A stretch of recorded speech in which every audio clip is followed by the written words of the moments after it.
नाज़रीन, आप देख रहे हैं आवर न्यूज और मैं हूं नाइला भट्टी।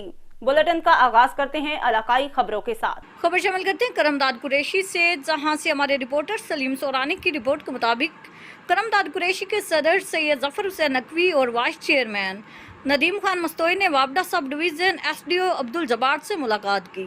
सार्फिन के मसाइल और दरपेश मुश्किलात से आगाह किया। मसाइल के हल के लिए कुछ तजावीज़ दी गई।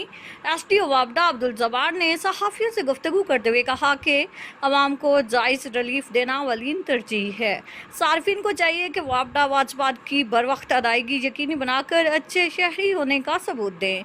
उन्होंने कहा कि बिजली चोरी एक संगीन और नाकाबिल माफ़ी जुर्म है। बिजली चोरों के खिलाफ सख्त कार्रवाई की जाएगी, किसी किस्म की रियायत नहीं की जाएगी। एसडीओ अब्दुल जब्बार ने मुअज़्ज़िज़ीन इलाका, अवामी नुमाइंदे और सहाफ़ी बिरादरी से अपील करते हुए कहा कि बिजली चोरी जैसे संगीन जुर्म की रोकथाम और सुदेबाब के लिए मुखबरी करने में ताउन करें।